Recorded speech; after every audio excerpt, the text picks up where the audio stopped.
Muy buenas noches de nuevo. Como les decía en la introducción, nos hemos propuesto también conocer la actualidad de los diferentes municipios de la provincia, superado el Ecuador también de la legislatura, ver cómo van esos proyectos, perspectivas de futuro y sobre todo de presente y cómo se han vivido también esos primeros compases de la legislatura. En el caso de San Esteban hay motivos también para hablar de cuestiones positivas y es lo que pretendemos hacer, hablar con su alcalde, Daniel García, de cuestiones realmente positivas, que también las hay. Pero una primera pregunta, Daniel García, ¿cuánto les ha subido el seguro del pueblo?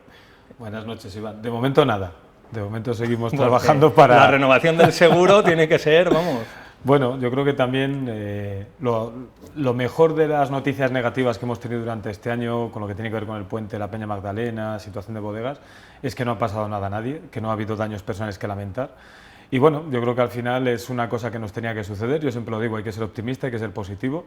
Me ha tocado a mí, nos ha tocado a nuestro equipo de gobierno. Hay que afrontarlo, hay que resolverlo y seguir adelante. O sea, yo creo que es una situación diferente, es una situación que nadie se esperaba, pero que está ahí, que tenemos que resolverla. Y supongo que también sirve, dentro de lo positivo, para unir al municipio, para unir a la población en torno a una reivindicación, un proyecto. Si la gente no protesta, si la gente no sale a la calle, es porque no tiene ganas, no ve futuro o no ve el futuro en San Esteban. Cuando se congregan a cientos, miles de personas, es porque dicen, queremos seguir viviendo aquí con una calidad de vida, ¿no? Por supuesto, no somos ciudadanos de tercera ni de cuarta, somos ciudadanos de primera. Creo que las administraciones competentes tienen que entender que la gente que hemos querido vivir en el medio rural y que defendemos el medio rural, necesitamos las mismas infraestructuras y servicios que cualquier persona que viva en una gran ciudad. Y eso es un hándicap que parece que en el mundo rural estamos condenados a vivir y no es así.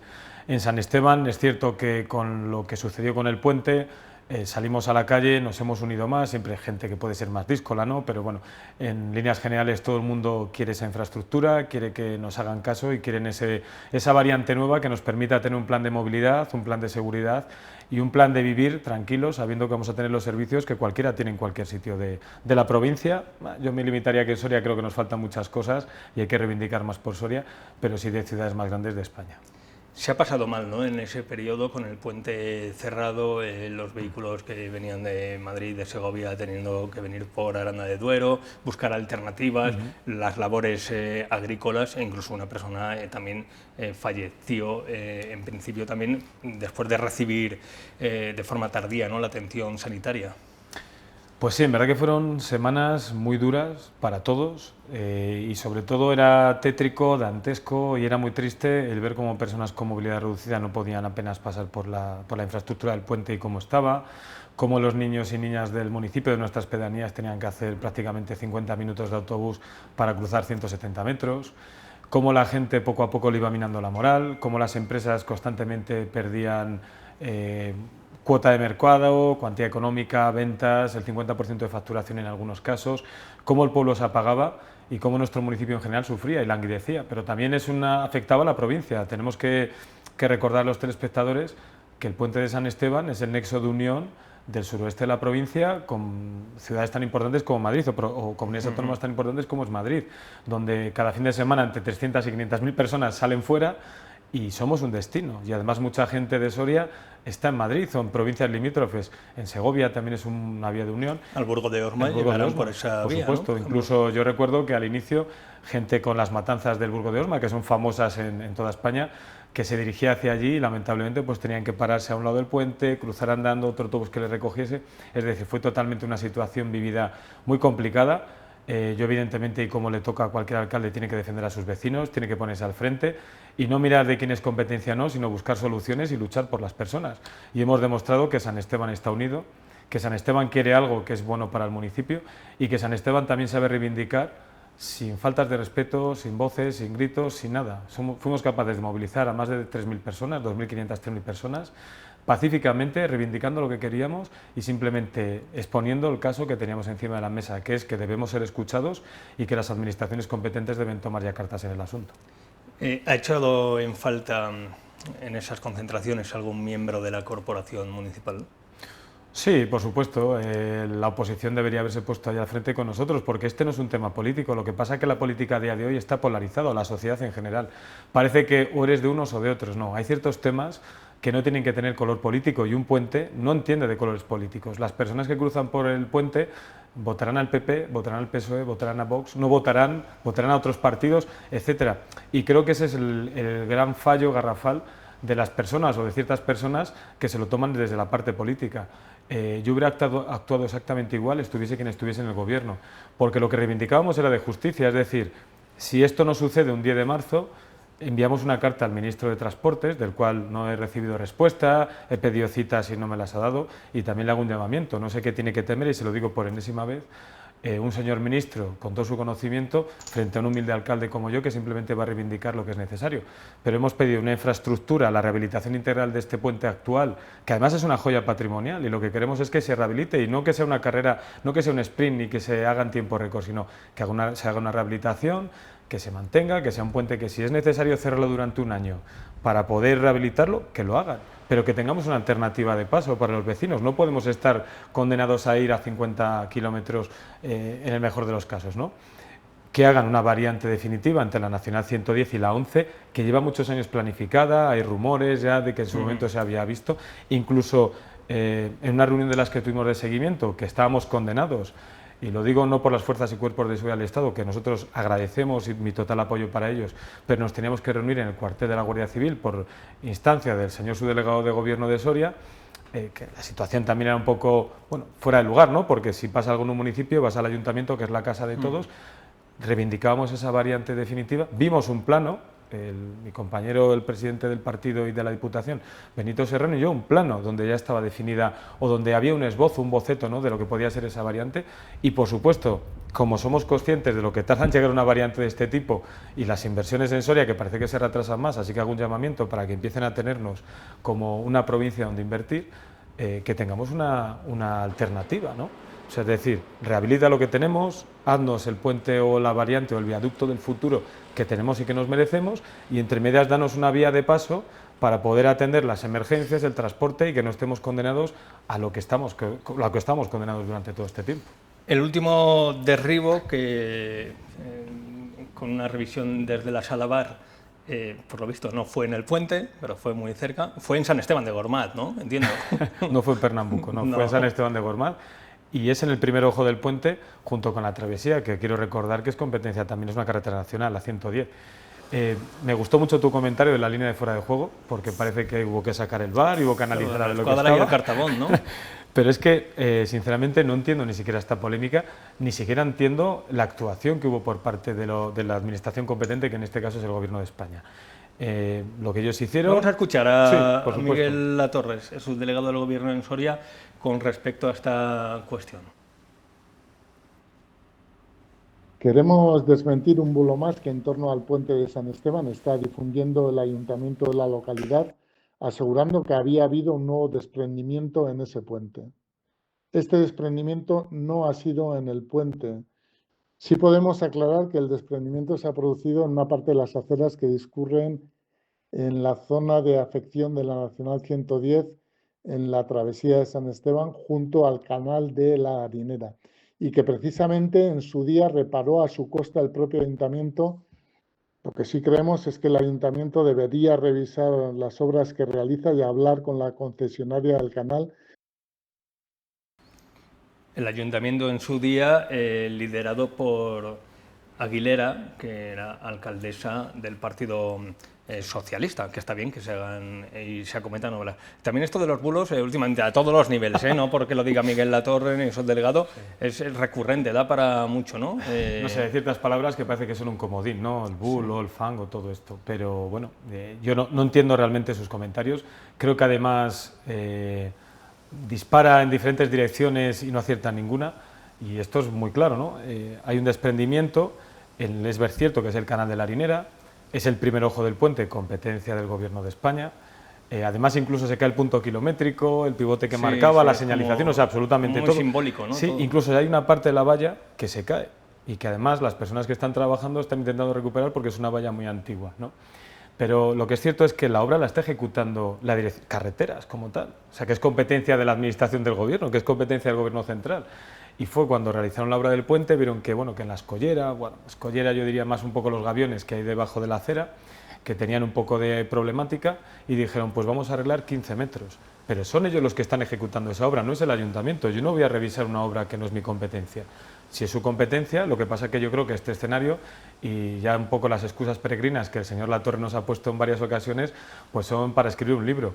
Cuando se les cae el tajamar en julio, que diga que ha sido debido al calor, que ha sido debido a la lechada, a la concentración que había de cal. Hombre, de verdad, señor Latorre, seamos serios, que la mayor parte de las obras se realizan en verano precisamente porque viene bien por el tiempo y la temperatura, ¿no?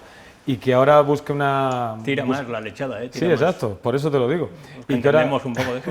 Que ahora busque una excusa, que diga que el ayuntamiento, mire, yo creo que en 2021 no ha hecho bien las cuentas, pensaría que estábamos nosotros, pero estaba su gran amiga la señora Aguilera, con la cual ha intentado en algunas ocasiones sacarse una foto cuando lo del puente para intentar desacreditarme o intentar buscar esa parte política, y que venga con esto, pues me extraña un montón. Aquí ya no es, yo me pongo como un sanestebeño más porque es lo que soy, uno más, es el hartazgo de la gente, es decir, pasó cuando estábamos allí, precisamente con este medio de comunicación, al que agradezco que siempre nos haya cubierto en todas las noticias. Estábamos allí, veían el flujo de camiones que pasaba y pasó un vehículo, el cual un padre nos dijo, estoy harto y todos los días paso con mi niña por ahí. Y es el esquinazo por el que, bueno, el giro de 90 grados que muchas veces los camiones, porque al final el espacio es el que es, tienen que subirse, se invade, pero se ha caído y se ha desprendido. Y lo que no hay que buscar es culpables, porque si yo busco culpables, ¿dónde acabaríamos? Lo que hay que buscar es soluciones. ¿Qué va a pasar con ese puente? ¿Cómo se va a reparar esa travesía? Y que deje de buscar... ¿Y la alternativa que tenía prevista la Junta de Castilla y León, dónde queda? ¿Va a seguir adelante? La Junta de Castilla y León tiene voluntad de seguir adelante y agradezco enormemente cómo se han involucrado para darnos una alternativa, una solución, una vía de emergencias, pero bueno, lamentablemente todo lo que se había avanzado, como la Confederación Hidrográfica del Duero, que también es competencia del Gobierno de España, junto, imagino que con las decisiones tomadas por el Ministerio de Transportes, etcétera, no decretan la emergencia, todas las actuaciones que se realizaron digamos que no sirven para decirse a los telespectadores de forma fácil, es decir, se elimina esa emergencia, esa urgencia, por lo tanto se pide que se restablezca el río o la zona del río al estado anterior y todo lo que se había realizado, que ya estaba realizado, la escollera, una inversión importante, simplemente quedaba la parte superior, el tapiz, se ha tenido que eliminar, restituir el río a lo anterior de que se ejecutase esta obra y volvemos a la casilla de salida. Habrá que volver a buscar una ubicación, pedir los permisos, que esto además, todos los que conocemos, los permisos de Confederación Hidrográfica del Duero son bastante extensos en cuanto a respuesta. Por lo tanto, no entiendo. Yo como ciudadano me pongo y digo, una administración, la cual no es competente, quiere ayudar a este municipio, consigue la consignación presupuestaria, que es una de las cosas que cuando teníamos las primeras reuniones decían, no, es que hemos estimado la reparación en 1,3 millones y hacer un puente alternativo cuesta 700.000 euros. Pero luego sale el ministro Óscar Puente e indica que hemos invertido más de 2 millones de euros en San Esteban de Gormaz. Pues si al inicio tenías un desfase que no querías asumir o una cuantía que no querías asumir, pero luego me hablas de un desfase de dinero que supera esa cuantía, es que no entiendo nada en esta película. Y lo que es muy triste es que todo el mundo tuviese ilusión ya de ver esa escollera, ese puente que podía ser una realidad, que hablásemos con los vecinos para las tierras, que pusiésemos a disposición todo. Demás, sí, ¿no? sí, y que ahora sea, volvamos a la casilla de salida y que no tengamos absolutamente nada. Y que encima digan que la gestión ha sido brillante porque es en tiempo récord. De verdad, hay que hacérselo mirar y hay que pensar en la gente y no en las siglas políticas. Otro susto en San Esteban de Gormaz, que ha dado mucho de sí, la Peña Magdalena, tan simbólica, también significativa, cuando pasas por allí. ¿La ves en qué punto está para evitar futuros derribos? Supongo que se ha trabajado en ello. Sí, por supuesto. La Peña Magdalena es una propiedad privada de la Sociedad de Baldíos. Bueno, pues ellos además estuvimos en conversaciones, llevábamos mucho tiempo en conversaciones para ver la evolución de la grieta que había en la Peña Magdalena, ¿no? Y se ve y se detecta que a raíz de las obras que se realizaron en la autovía, las voladuras que hubo, pues cada vez iba más. Ellos tenían informes de un estudio geológico, de expertos en la materia, no era algo de andar por casa, sino con estudios, con informes de viabilidad, con indicativos también de datos técnicos, se iban analizando al paso del tiempo lo que sucedía. Y precisamente creo recordar que 3 días antes de que se cayese la peña estuvimos reunidos hablando del último estudio, de que se había un poquito más de grieta, pero que de momento indicaban que era estable y de repente hay este desprendimiento.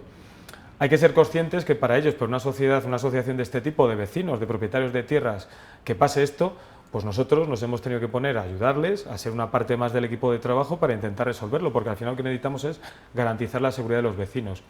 ¿En qué punto está a día de hoy?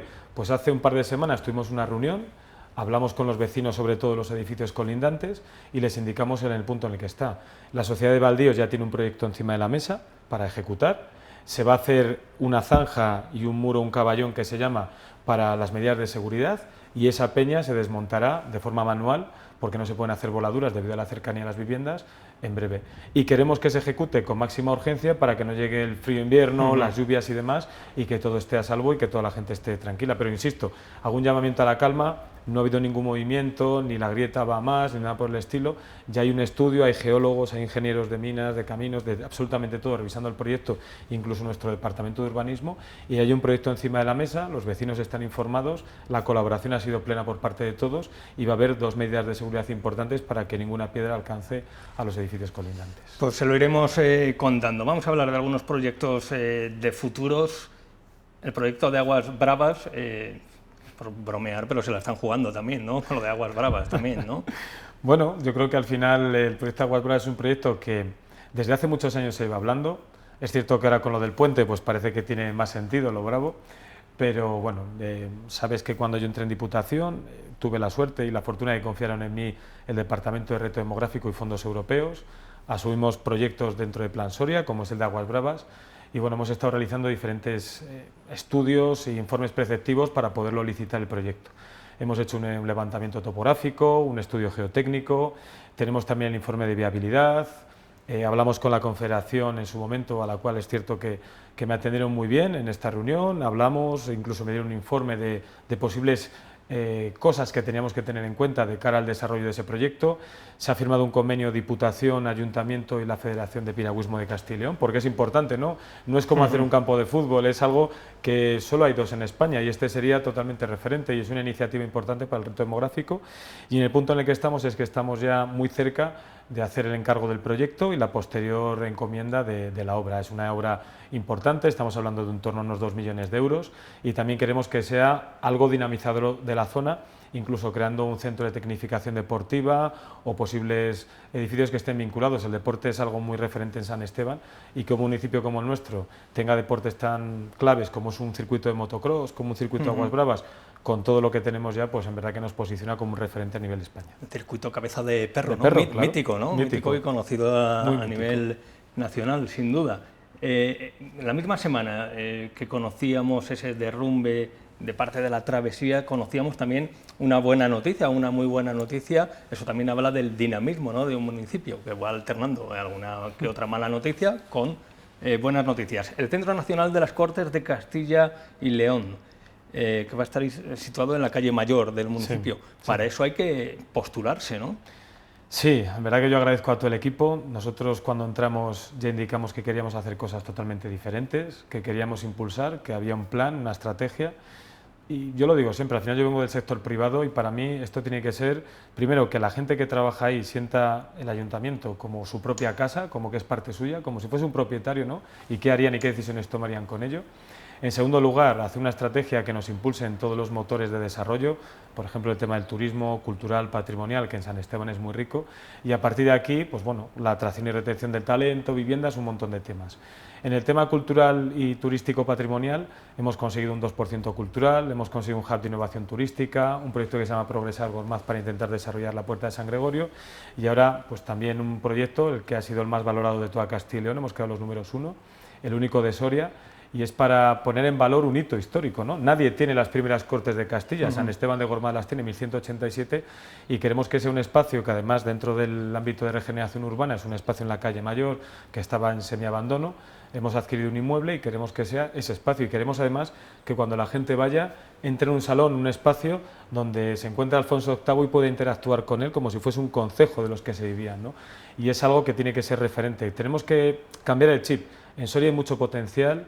En Soria tenemos muy buenas cosas y lo que la gente de fuera tiene que percibir es que viene a vivir una experiencia y eso es lo que tenemos que tener aquí, una experiencia, y por eso el Centro de las Cortes de Castilla estamos súper satisfechos y bueno, creo que dentro de todo ese entorno que tenemos de proyectos culturales y turísticos, incluido con el DTI, que es Destino Turístico Inteligente, que somos el único pueblecito de España que tiene esto, competimos con ciudades muy grandes y tenemos un presupuesto, un proyecto de más de 1 millón de euros, pues bueno, estamos muy satisfechos de poder estar en la vanguardia de proyectos innovadores. Para experiencias también las vinculadas al mundo del vino, ¿no? Acabamos de terminar, bueno, supongo que alguno ya estará ultimando la vendimia, ¿no? Llevándola y almacenando esa uva para producir estos vinos que van creciendo en prestigio. De forma paralela también es un atractivo turístico y además un reclamo para bodegas de otras denominaciones de origen. Se está apostando desde el Ayuntamiento de San Esteban de Gormaz por el mundo del vino. Por supuesto. Al final es un recurso endógeno, es un eje transversal para impulsar nuestro municipio. Incluso estuvo la OCDE hace unos meses para hablar un poco y compartir ideas y compartir también nuestras preocupaciones. Venía gente de París, estuvimos con ellos y en verdad que desarrollamos una buena iniciativa y también trasladamos nuestras peticiones, ¿no? Pero para nosotros el vino es fundamental, incluso sabes que tenemos un lema y se hizo una fiesta, el vino salvará al mundo, y es algo que tenemos ahí. El vino, aparte de lo que es el producto y el entorno productivo que tenemos a día de hoy, el vino es tradición, el vino es legado y el vino es unión, ¿no? Porque al final en las bodegas la gente iba, compartía lo que tenía y era pues un poco el espacio de tertulia, el punto de encuentro, nunca mejor dicho.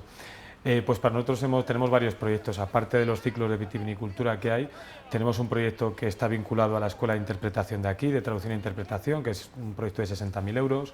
Vamos a crear un centro de enoturismo en el antiguo Molino de los Ojos, en el cual también dentro del PSTD se va a crear y será un centro diferente. Estamos potenciando y queriendo poner en valor las bodegas, que bueno, han sufrido también algún desprendimiento, son de titularidad privada. Nosotros al final vamos a intentar hacer un desarrollo, un plan para mantenerlas y para que la gente tenga conciencia de que lo que tiene es una joya. No todo el mundo tiene 300 bodegas en una ladera de un castillo, entonces hay que protegerlo y hay que ponerlo en valor. Y sobre todo la llegada de muchas empresas del sector del vino, proyectos que están llegando, próximamente habrá una apertura de un centro hotelero que era referente y que nos ha costado trabajar. Hemos trabajado mucho para buscar esos inversores y también quieren vincularlo en el mundo del vino. Por lo tanto, el vino es un tema referente. Los estudios de formación, ¿no? Claro, el ciclo de vitivinicultura que te comentaba. Y también nosotros queremos hacer temas innovadores. Para mí un tema que tenemos que conseguir es un centro de I+D+I en San Esteban de Gormaz. Hemos empezado con un proyecto que presentamos al Grupo de Acción Local para agroindustria, para la transformación digital del sector agrícola, para que empezamos a incluir las tecnologías, para que seamos competitivos, porque tenemos que ser mejor que otros, ¿no? Jugamos en un terreno totalmente diferente, más pequeños, el ámbito logístico es más complicado, las comunicaciones, las infraestructuras, pero tenemos que destacar y el conocimiento es una parte de atracción. Incluso hemos creado un proyecto que se llama Laboratorio de Talentos Rurales, dentro de otro proyecto que se llama Horizonte San Esteban de Gormaz. Y ahí lo que queremos es que el vino sea ese recurso endógeno y que potencie, ¿no?, hacer esas inversiones. Y vamos a conseguirlo. Incluso tenemos un convenio firmado con la Universidad Francisco de Vitoria de Madrid. Cada año vienen 70 alumnos de inteligencia artificial, de ingeniería de arquitectura, a desarrollar proyectos en sus propias asignaturas, proyectos en grados, en final de máster, incluso proyectos de investigación con los propios profesores. Y uno de ellos me ha gustado mucho este año, ¿no?, porque iban a buscar que con la inteligencia artificial y con una aplicación pudiésemos conocer el grado de madurez de la uva. Reconocer la uva, la tipología de uva que es y el grado de madurez. Y eso creo que es importante también para nuestros viticultores. Para los tiempos, ¿no?, de vendimia, cuando hay que meter mano ahí, ¿no? Por supuesto, porque además ahora los tiempos de vendimia cambian mucho. Hace años parece que la vendimia era en el puente del Pilar o el día del Pilar, y ahora pues han anticipado bastante, ¿no? Parece que después de fiestas lo tenemos. Pero bueno, ha sido una buena campaña y bueno, yo creo que al final es importante que nos sigamos erigiendo como un referente dentro de la Ribera del Duero. ¿Cómo es la relación de San Esteban de Gormaz con las pedanías? Son hasta 18, creo recordar, pedanías, algunas de ellas pues como Atauta, ¿no?, tan vinculada al mundo del vino, y otros pueblos también, pero lo de Atauta además con ese carácter tan singular, con esas bodegas. 18 pedanías de las que hay que ocuparse y seguro que alguno levantará la mano y dirá que San Esteban de Gormaz no se acaba más allá del puente, hay vida más allá, ¿no?, del término propio de San Esteban de Gormaz. Por supuesto, para que los telespectadores también se hagan una idea, San Esteban de Gormaz tiene una extensión más grande que Malta, que un país entero, ¿no? Tenemos 407 kilómetros cuadrados. Cuando se cortó el puente, 12 de las 18 pedanías se veían afectadas porque no podían ir hacia el otro lado y tenían que entender la gente que los servicios médicos, culturales, deportivos, educativos están al otro lado del puente. Aunque suene un poco mal, ¿no?, pero es así. Para mí las pedanías son una parte esencial y una de las cosas que me propuse cuando entramos y lo hablábamos el equipo de gobierno, porque al final somos un equipo y todos trabajamos en equipo, lo que decíamos es que tenemos que tener el sentimiento de pertenencia de que somos solo uno. No tenemos que vernos como hay una capitalidad y 18 agregados y a ver qué pasa, no, todos somos uno. Yo con ellos, hay alcaldes de barrio, les escuchamos, analizamos las peticiones. A veces hay que ser realistas, ¿no? No tenemos la capacidad económica, no solo para las pedanías, sino para San Esteban para poderlo hacer, pero hemos intentado que se cubran esos servicios, que haya la limpieza en consultorios que no se estaban realizando, que tengan esas obras que tanto están esperando, esos mobiliarios, esas actividades, esas acciones, y que se sientan parte del municipio, que ellos son parte de este municipio, porque yo tengo muy claro una cosa, he escuchado muchas veces a la gente decir, nada, si abandona la pedanía X, vendrá San Esteban de Gormaz, no nos equivoquemos. Seguramente se venga a Soria, se vaya a Madrid, a Barcelona, a Zaragoza, a vivir con sus hijos o a una residencia, pero abandonará el sitio donde ha vivido y el sitio que tenemos que cuidar. Nuestro objetivo es dar los mejores servicios, querer implementar actividades y medidas que permitan que la gente viva donde quiera, porque para eso es el mundo rural, y las pedanías son una parte fundamental para nosotros. Y tengo reuniones con ellos, grupos de WhatsApp, hablamos de todo abiertamente, y es cierto que a veces pues llega el verano, cuando hay más gente, pues puede haber algún tema de debate, pero lo más importante y lo más bonito en la vida es que cada uno tenga una opinión y que al final lleguemos a un consenso y luchemos por lo mismo, que es que nuestro municipio vaya hacia adelante y que no se muera. Bien, pues como no todo es trabajar, aquí al alcalde también le gusta disfrutar de sus fiestas, y este año además ha salido en los papeles, como se decía, ¿no? Como decían los antiguos, por un motivo, por un incendio que coincidió en ese periodo de las fiestas, en las que también se le acusaba de promover el uso de bengalas o incluso de portar alguna bengala. Estamos viendo esa fotografía correspondiente al incendio, cercano al que será una zona de cultivo, entiendo. Sí, está donde el castillo, la zona del Y castillo. yo creo que también tenemos alguna fotografía pues, de Daniel García, en modo fiesta, ¿no? En modo fiesta, ¿no? Como se suele decir, ¿no? Sí, sí. Disfrutando de las fiestas. ¿Y hay algún tipo de bengalas o algún uso incorrecto de algún artefacto pirotécnico? Pues te lo agradezco que me lo preguntes. Al final, en este tipo de espacios, también las preguntas de este tipo, yo creo que es bueno que la gente entienda y se aclare la situación, ¿no? Porque a veces visto desde fuera parece lo que no es. El incendio que hay surge el día 7 por la mañana, que es cuando se hace un pasacalles con la banda y con los gigantes cabezudos. Es un incendio, digamos que ha sido esporádico, hay gente que ha visto cosas y bueno, está en investigación, la gente que estuvo allí.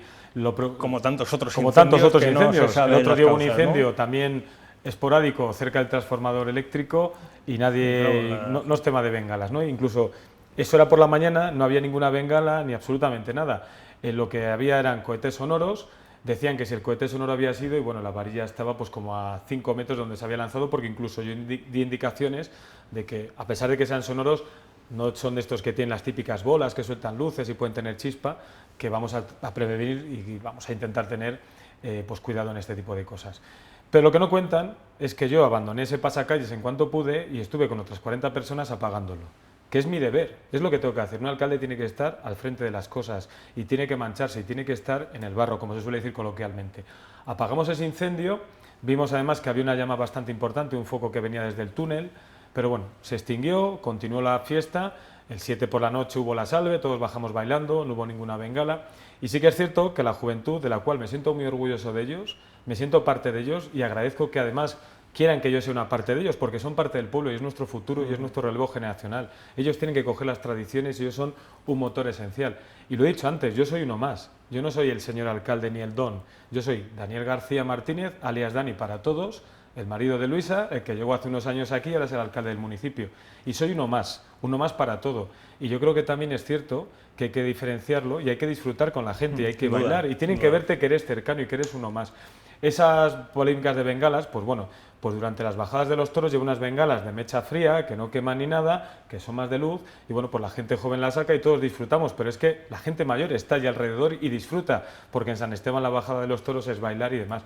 Pero luego se extendieron bulos como que había bajado con un pasamontañas y unas bengalas. Hombre, por favor, el día de la salve. Y yo ya lo quise aclarar, digo, oye, hasta aquí hemos llegado, yo creo que todo tiene un límite, pero me siento muy orgulloso de la gente, me siento muy orgulloso de no haber cometido nada raro, y yo creo que esto además es una polémica que inició el Partido Socialista Municipal, porque ninguno de sus miembros estuvo participando en ningún acto de las fiestas de San Esteban, en ninguno. Incluso la exalcaldesa, actual portavoz, su sobrina era dama. Y yo hubiera estado encantado de que ella, como tía, porque el parentesco familiar es lo más importante, hubiera puesto esa banda a su sobrina, porque tiene que ser un momento especial. Pero en lugar de eso, se escondieron, dieron la callada por respuesta, nadie apareció, y cuando ven que han sido unas fiestas magníficas, porque además, de verdad, han sido maravillosas, no ha habido problemas, todo el mundo cohesionado, disfrutando las calles, ha querido dar una imagen que no ha sido real, que parecíamos unos ultra, y quiero defender a mi gente que eso no ha sido realidad, ha sido unas fiestas de verdad muy buenas y me estoy encantado de haber disfrutado con ellos. Y supongo que también de dónde se venía, pues también al final el pueblo tenía ganas de fiesta, ¿no? Porque han sido meses realmente complejos. ¿Cómo se compatibiliza, ya para ir terminando, la labor en Diputación Provincial, la Alcaldía de San Esteban de Gormaz, que le tiene muy ocupado y con alguna que otra preocupación también? Pues en verdad que es una experiencia muy bonita. Yo, como te decía antes, viendo del mundo privado, pues era algo por descubrir, algo diferente, traes tus conocimientos, tu experiencia, pero en un mundo totalmente diferente, y es muy bonito el compaginarlo. En Diputación tenemos un reto muy claro, yo soy muy exigente conmigo mismo, hay que liderar, uno no tiene que ser jefe, tiene que ser un líder y tiene que tirar del carro. Y en la provincia de Soria tenemos unas oportunidades maravillosas y dignas de poder potenciar y que la gente las conozca. Y sobre todo nunca nos tenemos que sentir más pequeños. Yo recuerdo un evento al que fuimos con otras diputaciones, en este caso era de reto demográfico, y yo cogí el micrófono y defendí las cosas que hacíamos aquí y nos veían como un referente. Ya no éramos el hermano pequeño que viene aquí y tiene que escuchar a los demás, no. Soria tiene que ser líder. ¿Somos el líder en despoblación? Sí. Pero eso no nos tiene que servir para decir qué pobrecitos somos, tiene que servirnos para decir somos los mejores en las iniciativas contra la despoblación. Estamos haciendo cosas diferentes. Había una serie de proyectos que caen en mi departamento, de fondos europeos, que se están desarrollando, temas de aerotermias, de movilidad, el PERTE del agua, que incluso tenemos un proyecto para que sea algo referente en España a nivel provincial, estamos con proyectos de innovación. Hicimos una agenda rural urbana, que era algo que siempre he tenido en la cabeza, porque nos daba mucha cabida en proyectos nuevos, en proyectos en concurrencia competitiva, y ahí está el trabajo que hemos realizado con todos los técnicos, que tenemos un proyecto de más de 7 millones de euros para 12 pueblos, que serán dinamizadores y serán como una parte del engranaje de la provincia. Eso es lo que tenemos que ser, no tenemos que pensar solo en lo que hemos hecho, sino en qué futuro queremos para Soria y hacer propuestas y proyectos que sean totalmente diferenciales. No podemos seguir con lo mismo. Y ahí, pues bueno, yo agradezco a la Oficina de Innovación contra la Despoblación y todo lo que estamos poniendo en marcha, porque tenemos que seguir empujando y apretando para que Soria sea un referente. Sin duda, pues esa es la actitud y también saber vender y el territorio, ¿no? Que a veces yo creo que adolecemos de esa cualidad. Rápidamente, ¿le quedan ganas para presentarse a la reelección? ¿Demasiadas emociones, tal vez? Pues en verdad que cuanto más tiempo pasa, más le coge el gustillo uno a todo esto. Y claro que me quedan ganas para presentarme a la reelección, si mis compañeros también me apoyan y deciden que yo sea el que lidere esta lista. Sobre todo quedan ganas cuando descubres un equipo de trabajo que se convierte en tu familia. Porque ya los que estaban en la lista, y por mucho rumorología que hubo y demás, no conocía absolutamente a nadie. Yo entré en la política precisamente por un enfado de una cosa que no me gustó, una acción hacia una gente mayor. Evidentemente tengo muy definidas mis ideas, a dónde tengo que estar y en el partido que tengo que estar, por eso estoy donde quiero. Y entré ahí, y a partir de ahí hicimos un equipo de trabajo, y a pesar de que se ha pensado que sí, no conocía a nadie. Y ahora sí que tengo ganas y fuerza para la reelección, porque cuando ves que eres capaz de superar los obstáculos, de conseguir cosas nuevas y sobre todo lo más importante, que la gente te quiere y te acepte, porque que la juventud quiera estar contigo, por ejemplo, que la gente mayor esté contigo y sobre todo tu equipo te traten como si fueses un hijo o un hermano, eso no se encuentra en ningún sitio ni en la política, por lo tanto hay muchas ganas de seguir adelante y de tirar del carro. Bueno, pues vamos a hacer esta pregunta a todos los alcaldes que pasen, alcaldesas, por supuesto, que pasen por aquí, a ver qué nos dicen, porque nos han contestado con mucha vehemencia. Cualquiera hubiera dicho, pues igual sí, igual no depende de mí, estoy en manos del partido, bla, bla, bla. Pero bueno, cuando uno tiene las ideas claras, ¿por qué no expresarlo? 1x2, pues uno a Daniel García, ¿no? En la quiniela. Es que creo que hay que ser claros y hay que ser, además, decir las cosas con corazón, con cabeza, con sentimiento, pero la realidad, y la realidad es esta. A día de hoy, la vida nunca se sabe lo que pasa en 2 años, la salud es lo más importante y la familia. Si todo nos respeta, si la salud y la familia respeta, contar conmigo que estaré ahí. Bueno, pues muchos proyectos sobre la mesa en los que vamos a seguir ahondando, tanto en la 8 Soria, en el Día de Soria, en Onda Cero, en Vive Radio Soria. Queremos contar todas estas cuestiones positivas, porque proyectos hay sobre la mesa, así que en cuanto a lo demás, un poquito de calma, les voy a pedir, para a ver si somos capaces de centrarnos en lo positivo, que hay mucho, y como ha trasladado el propio alcalde Daniel García esta noche. Daniel García, muchas gracias por estar en Punto de Encuentro. Le llegará una taza, porque todavía no nos ha llegado a nosotros, pues serigrafiada con Punto de Encuentro, para que la tenga ahí en el despacho. Nada, un placer, gracias. No se la dejé caer. No, mira que la tuya todavía está hoy y resiste, ¿no? está. Gracias por invitarme a Punto de Encuentro, es un placer estar aquí. Os agradezco que nos deis voz, que además haya tenido este momento tan distendido contigo en la entrevista, y por supuesto que espero la taza y estará colocada en un sitio privilegiado en nuestro nuevo ayuntamiento, que tenemos también un proyecto muy bonito. Sin duda, muchas gracias. Gracias. Y nosotros vamos a hacer un alto en el camino y enseguida seguimos analizando la actualidad con el profe bachiller Juan Pablo Martínez y Carlos Bermejo.